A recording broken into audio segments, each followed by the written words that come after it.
schedule lately, so she can only do daytime appointments, no more evenings. And I was an evening appointment because that way my husband can take me. So I would love to stay with her, but with the changes being made, I have to work around that for myself. So we're going to see this new rheumatologist. Thankfully, someone I know has already been to this doctor and they told me about him. So I'm going off of that for my EDS care. They're actually the one that this doctor is actually the one that diagnosed this other person that I know with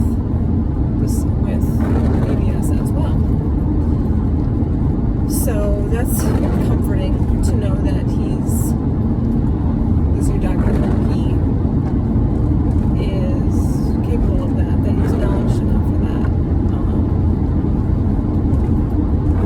So yeah, I've had to prepare myself weeks in advance to be like, okay, I will be driving this myself. It's only a half an hour from my house. It's actually in a medical building that I've been to before for other issues, so I know where I'm going. And I've driven this before by myself. Usually I have someone with me to keep me company or just to keep my anxiety in check. I think I've only driven it once by myself. If I ever have. You know what? That's a good question. I don't know if I ever have. Just gone down here on my own without an extra person. But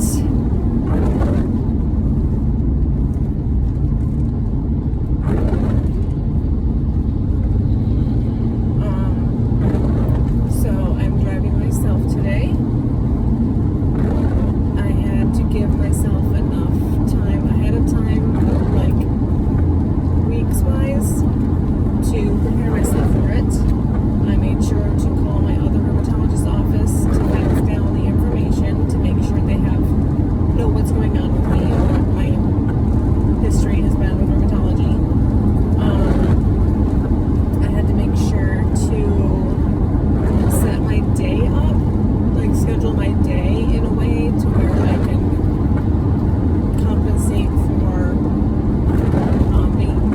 being able to wake up and be ready to drive and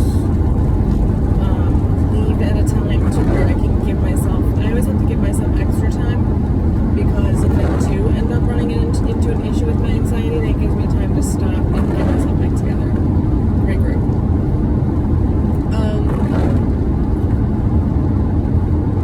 And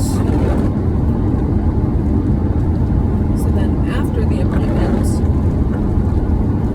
I don't have anything right away after that, so I can just mosey myself home, rest right away, and then get into my day. Whatever else I need to do. So, yeah. So after my appointment, I will most likely sit in the parking lot for a minute and make a recording of the thoughts and what was said and game plan and all of that from the appointment. Because if I wait to get home to write it down in my journal, I will still write something in my journal about it, but if I wait to get home to do that, I might lose some of the information that I just gathered. So, and on the way down, I'm playing worship music because that helps me be calm and be centered and be cognitively aware of everything around me. Because when you start to stress, when you start to get too much in your head, you lose sight of where you are now. You can start to disassociate, and especially when you're driving, you don't want to do that. That's not healthy. That's not good. You need to be here and now because you are driving, and that's not safe. You can't disassociate when you're driving. I mean, you can, but it's not a good thing. I've done that plenty of times without like knowing that's what I was doing before I got help for my cognitive and mental issues. So yeah, that's what it's like, and